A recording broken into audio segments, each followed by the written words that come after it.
I just watched Mickey 17. I've been very excited for a while. Not that I read the book. I didn't read the book. I have no idea how accurate it is to the book. My understanding is it's not very accurate. So I can't speak to that. However, I have liked that director's work in the past, and the trailer was awesome, so I was really looking forward to it.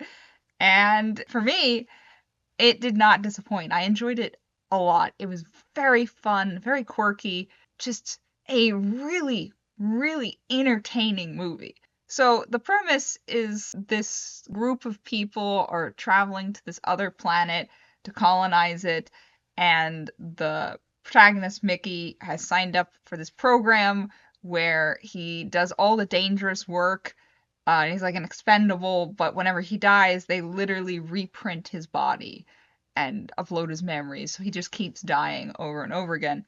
Then he doesn't die one time where they thought he died, and now there's two of them. Very cool concept, and it explored its concept to its fullest potential. Like they thought it through and played with the concept so much. That whole society, and like everything about it was so awful, but like so awful that it was hilarious. The tone is very specific and is very consistent. Very satirical, very playful, very dark. So much dark comedy. So much dark comedy. That was the bread and butter of that story. I think the pacing was sharp, snappy. The flow of it was sharp, snappy. Everything was building. They kept throwing like new problems with the concept that they're dealing with over and over on top of each other. New mishaps, new conflicts, new wrenches in the plan. And that build and build up was really good until the end.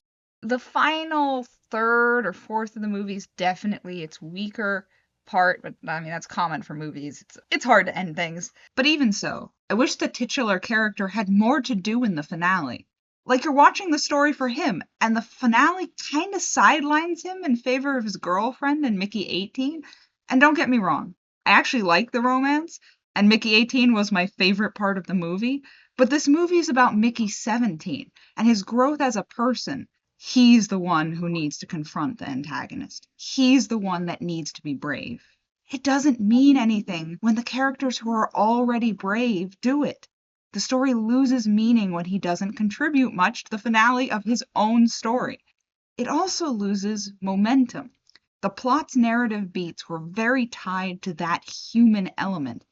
And once that was lost, the foot went off the gas a little bit there. The moment in a story where it should be like full to the floor and it's super intense, I think that part of it was almost too crazy. You, as the audience, gets a little separated from the stakes. It kind of reminded me of the third act of a Marvel movie in that way. The stakes were just suddenly world ending and grand and fantastical when the original heart of the movie had just been so much more relatable. And it's not as sharp. It's fine. It's fine.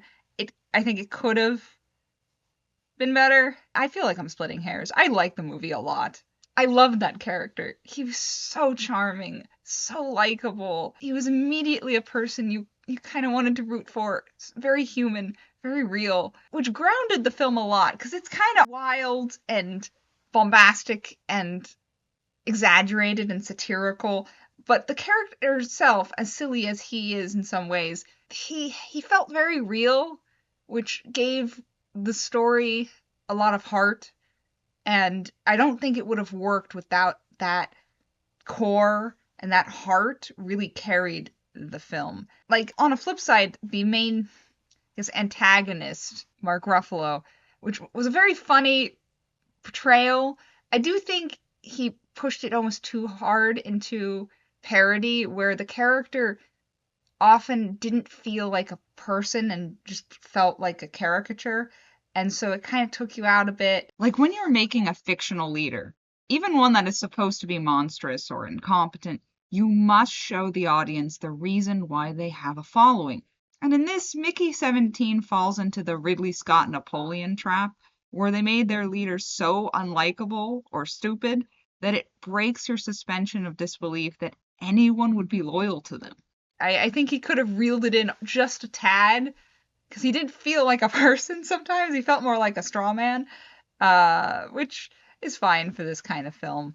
It just stands out all the more because Mickey is portrayed with such sincerity. Robert Pattinson disappeared. Like partway through the film, I was like, oh my god, I can't believe that's him. He just, the voice, whatever he was doing with his voice was such a specific, was so specific.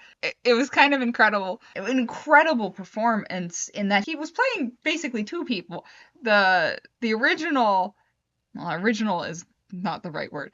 Mickey 17 and Mickey 18, very different characters, which I found very compelling. I enjoyed that dynamic a lot. It was fun seeing these two kind of very different versions of the same person and them playing off each other, and all their mannerisms were very distinct. You always knew which one was which. Even when they're like, oh, I need to mark which one's which. You're like, as an audience member, there was never any confusion. It was very clear. Their posture was so different. There was like a look in their eye that was completely different. They never explained why that is. It kind of makes no sense. Like, you would think that the person with more life experience who went through some harrowing event would be the like harder one, but for whatever reason, the newer version of him, which has all of his memories and is basically the same except one like snow adventure, is so much harder and more jaded as a person. I don't know. I wish that was explained a little bit because it didn't make sense. I mean, it works within the story, and it was I enjoyed that dynamic a lot. I just don't really know why it's like that. It's a minor gripe. I found the concept and the way they played it very compelling, where the two versions, there's these elements of jealousy, envy, and resentment, and hate, and kind of hatred of seeing this reflection of yourself that you don't recognize. I don't know, it resonated with me. You know, you always want to yell at your past self, and this takes it literally. The emotions are so messy because even as they're fighting each other, they're still protecting each other. There's still love there, and hate and envy and resentment, and all of it is all bundled together. And I think it's played very well and it's handled very well.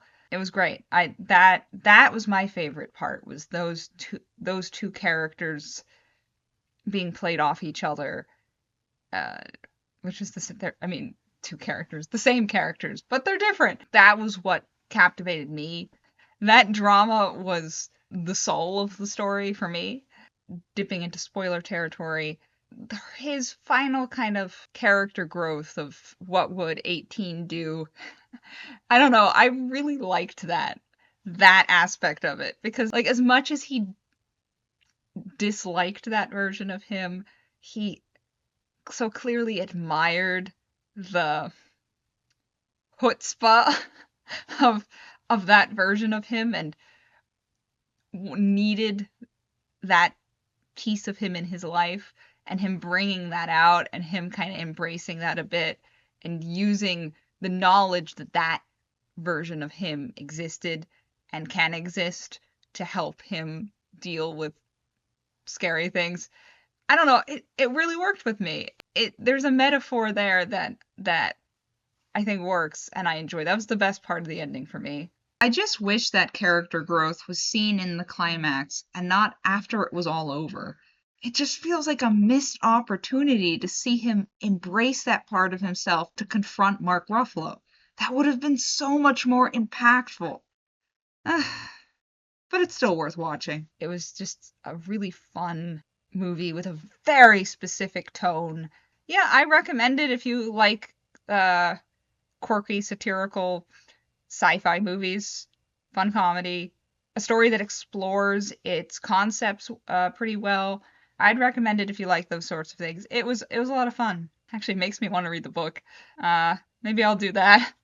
If you want to read a different book, do check out my book, Bonesong, Diary of a Sentient Sword. You can read the first 10 chapters for free in the link below. Subscribe if you want to. You guys have a good night.